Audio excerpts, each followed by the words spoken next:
आयोग ने बदल दी है उनके जीत की रणनीति। जिस पुलिस प्रशासन पर था उन्हें बड़ा भरोसा, उन्हें दे दिया गया है पांडेश्वर से वनवास।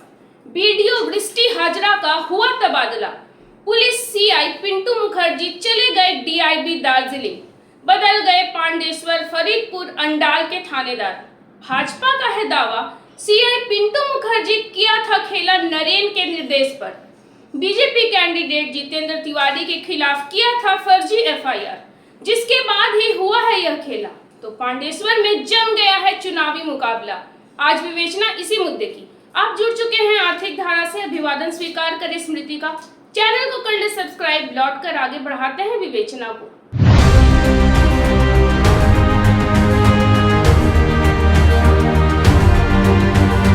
टीएमसी विधायक नरेन के चुनावी हथियार रहे हैं पुलिस प्रशासन और हरमाद वाहिनी। जमीन पर मुख्य भूमिका निभाती है उनकी हरमाद वाहिनी, क्योंकि उसे होता है पुलिस का खुला संरक्षण। नहीं होती पीड़ित विपक्ष की कोई सुनवाई, उल्टे फंसा दिया जाता है उन्हें झूठे एफआईआर में। घरों पर होता है हमला, संपत्ति की लूट, आगजनी होती है आम बात। या तो भेजे जाते हैं जेल या खदेड़ दिए जाते हैं इलाके से ही। सुनिए भाजपा नेत्री सोनाली गिरी का बयान। वोट के बाद 2 मई के जब हम लोग को रिजल्ट निकला तो वहाँ पर चारों तरफ टीएमसी छा गए। तो हम लोग को जितना बीजेपी कार्यकर्ता था पांडवेश्वर में, सबका घर तोड़ फोड़ किया। बहुत सारे कार्यकर्ता को काम पर बैठा दिया, बहुत सारे कार्यकर्ता को मारा मारी, दंगा फसाद चारों तरफ चलने लगा। इसके बाद उस टाइम मेरा माथा में एक तो ट्यूमर हुआ था, तो उसका ऑपरेशन करने हम चल गए थे बाहर। जब ऑपरेशन हुआ इसके बाद घर आए। इसके बाद हम लोगों का जो नेता है श्री जितेंद्र तिवारी कुमार महाशय, तो हम लोग का घर यहाँ पर देखने आए।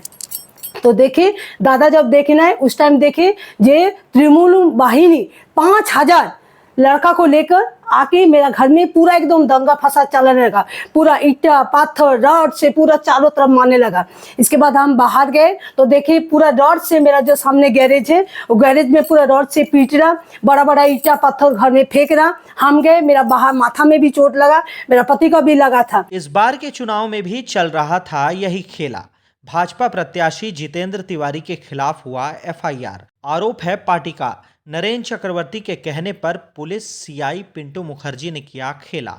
आरोपी बनाया गया अनुसूचित जाति जनजाति अत्याचार निवारण कानून 1979 के तहत। टीएमसी कैडर चंदन तूरी ने की थी शिकायत। कर रहे थे वे बनबहाल में चुनावी प्रचार, तो उनकी हत्या करने की दी गई धमकी। शिकायत हुई तो चुनाव आयोग ने लिया इसे गंभीरता से, क्योंकि साल 2021 से लेकर अब तक नरेन के खिलाफ राजनीतिक हिंसा के कई मामलों की हुई है शिकायत। पांडवेश्वर में 1.5 दर्जन से अधिक भाजपा कर्मी बने हैं शिकार।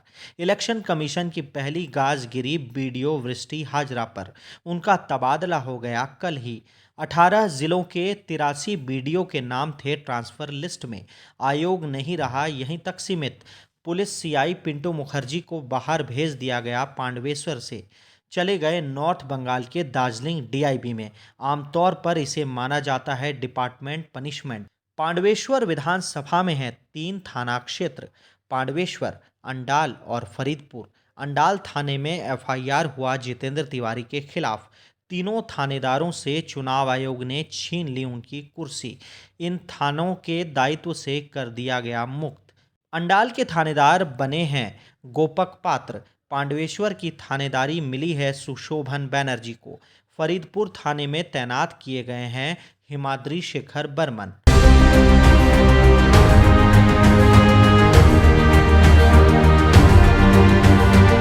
तो पुलिस और प्रशासन पर सीधी गाज गिरी है चुनाव आयोग की।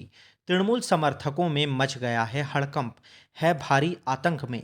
कैसे चलेगी उनकी दबंगई? चुनाव आयोग ने पहले ही दिया था निर्देश। साल 2021 के विधानसभा चुनाव, साल 2022 के संसदीय उपचुनाव और साल 2024 के संसदीय चुनाव, जिन जिन ने की थी राजनीतिक हिंसा, वे इस चुनाव में भी फैला सकते हैं अराजकता, वोटरों को धमकी देकर रोक सकते हैं बूथों तक जाने से। उनको करना होगा पूरी तरह से चिन्हित। वोटिंग के एक सप्ताह पहले भेजना होगा जेल के सिंकचों के पीछे। पांडवेश्वर में भाजपा ने की थी चुनाव आयोग से शिकायत। 1 दर्जन तृणमूल कर्मियों की सौंपी गई है सूची। वीर बहादुर सिंह, रामचरित्र पासवान से लेकर निताई तक के नाम शामिल हैं।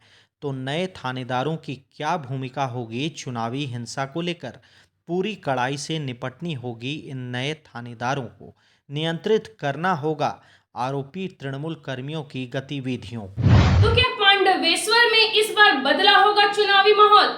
वोटरों को धमकाने, बीजेपी कर्मियों को प्रचार करने से रोकने, बूथों पर अवैध कब्जा, ऐसी गतिविधियां नहीं होंगी इस चुनाव में? क्या नरेन की कस गई नकेल? क्या वोटरों के भरोसे ही टिकेगी सफलता? नहीं मिलेगा उन्हें सत्ता का कोई लाभ? यदि ऐसा हुआ तो चुनाव जीतना उनके लिए हो जाएगा काफी मुश्किल। करना होगा और इंतजार, देखना होगा दिलचस्प आगामी दिनों में क्या होता है इन नए थानेदारों का रवैया। इस वीडियो में इतना ही। बने रहे हर अपडेट के लिए आर्थिक धारा के साथ, क्योंकि हम जुड़े हैं अपनी माटी अपनी थाती से। नमस्कार।